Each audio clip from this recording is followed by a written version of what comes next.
નમસ્કાર, ઝી 24 કલાકના digital platform પર આપનું સ્વાગત છે. હું છું મિથુન. મિત્રો, આજે છે શનિવાર 23 તારીખ.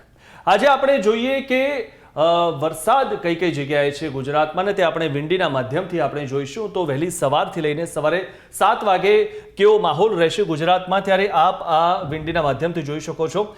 સુરત અને વલસાડ બાજુ જે વરસાદ જોવા મળી રહ્યો છે કે અહીંયા ભારે વરસાદ પડશે તેવું જોવા મળી રહ્યું છે.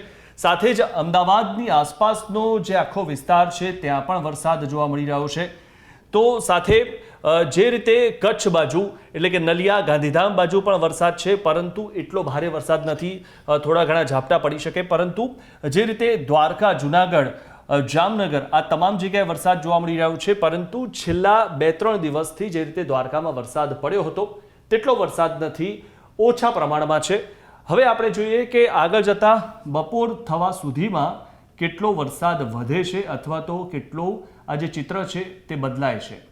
ત્યારે આપણે જોઈએ 12 વાગ્યા સુધીમાં જે સુરત અને વલસાડની વચ્ચે જે વરસાદી સિસ્ટમ રોકાયેલી છે તે અહીંયા સક્રિય છે, એટલે કે બપોરે પણ વરસાદ યથાવત રહેશે. સાથે જ અમદાવાદ, મહેસાણા આજુબાજુ છે ત્યાં પણ વરસાદ યથાવત રહેશે, એટલે કે ભારે વરસાદ પડી શકે છે. ક્યાંક ભારે વરસાદી ઝાપટા પણ પડી શકે છે. તો જે અહીંયા જે વહેલી સવારે જે ચિત્ર હતું તેમાં બદલાયેલું જોવા મળી રહ્યું છે. જે રીતે આપણે નજર કરીશું તો જુનાગઢ છે, ત્યારબાદ થાન છે, જામનગર છે, આ તમામ વચ્ચે અને ગાંધીધામની આની વચ્ચે જે વરસાદી સિસ્ટમ જોવા મળી રહી છે, જેના કારણે ભારે વરસાદ પડે અથવા તો ભારે વરસાદી ઝાપટા પડે તેવું પણ જોવા મળી રહ્યું છે. તો આપણે હવે સાંજ સુધીમાં કેવી રીતે શું માહોલ બનશે વરસાદી માહોલ તે આપણે જોઈએ. તો સાંજ સુધીમાં 6 વાગ્યાની આસપાસ જે માહોલ છે તેમાં જે રીતે દક્ષિણ ગુજરાત બાજુ જે વહેલી સવારથી લઈને બપોરે પણ જે માહોલ હતો તેવો જ સુરત અને વલસાડ બાજુ જોવા મળી રહ્યો છે. પરંતુ જે સિસ્ટમ છે થોડીક આગળ જઈને એટલે કે મહારાષ્ટ્ર બાજુ ગયેલી જોવા મળી રહી છે. પરંતુ સુરત અને તેની આજુબાજુના જે વિસ્તારો છે અને વલસાડ અને તેની આજુબાજુના જે વિસ્તારો છે ત્યાં પણ વરસાદ જોવા મળી રહ્યો છે. તો સાંજ થતા સુધીમાં વડોદરાની આજુબાજુ પણ વરસાદી માહોલ જોવા મળી રહ્યો છે. તો અમદાવાદની આજુબાજુ એટલે અમદાવાદ પર અને તેની આજુબાજુ જે વરસાદી સિસ્ટમ છે તે પણ અહીંયા સાંજે પણ જેવી રીતે બપોરે અને સવારે જોવા મળતી હતી તેવી સક્રિય છે. એટલે કે અમદાવાદમાં પણ દિવસ દરમિયાન સાંજે પણ વરસાદી ઝાપટા પડે, ભારે વરસાદ પડે તેવું પણ જોવા મળી રહ્યું છે. મહેસાણા આજુબાજુ પણ વરસાદી માહોલ જોવા મળી રહ્યો છે. તો સાથે જ જે રીતે કચ્છની આજુબાજુ જે નલિયા, ગાંધીધામ અને આ જે ખાવડા છે આ તમામ જગ્યાએ વરસાદ છે.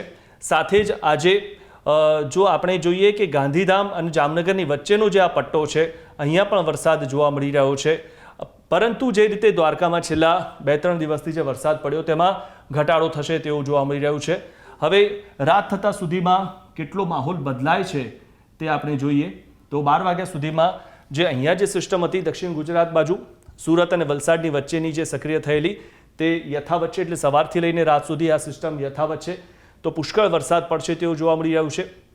વડોદરાની આજુબાજુ જે વરસાદ હતો તે ઘણો ઘટી ગયેલો જોવા મળી રહ્યો છે. દાહોદની આજુબાજુ વરસાદ છે પરંતુ તે ઘટી ગયેલો જોવા મળશે. સાથે જ અમદાવાદ પર જે રીતે જે સિસ્ટમ હતી તે ઘણા ખરા અંશે ઘટી ગયેલી જોવા મળી રહી છે. તો પાલનપુર બાજુ અને મહેસાણા બાજુ વરસાદ જોવા મળી રહ્યો છે રાત સુધીમાં. અને અહીંયા જો જોઈએ તો અહીંયા જે સિસ્ટમ હતી તે હવે ખસી ગયેલી જોવા મળી રહી છે રાત સુધીમાં. એટલે કે ગાંધીધામ અને જામનગર, દ્વારકા આ તમામ જગ્યાએ હળવોથી મધ્યમ વરસાદ પડશે તેવું જોવા મળી રહ્યું છે. તો મિત્રો, આજના દિવસે એટલે કે શનિવારે 23 તારીખે સવારથી લઈને રાત્રે 12 વાગ્યા સુધીમાં કઈ કઈ જગ્યાએ વરસાદ રહેશે, કયા કયા ભાગોમાં વરસાદ રહેશે તે આપણે જોયું. તો આ જ પ્રકારની અપડેટ્સ માટે આપ અમારી સાથે જોડાયેલા રહો. અમે પણ આપને સતત અપડેટ્સ આપતા રહીશું, વરસાદની પણ અપડેટ આપતા રહીશું અને સાથે જ સમાચારોની પણ અપડેટ આપતા રહીશું.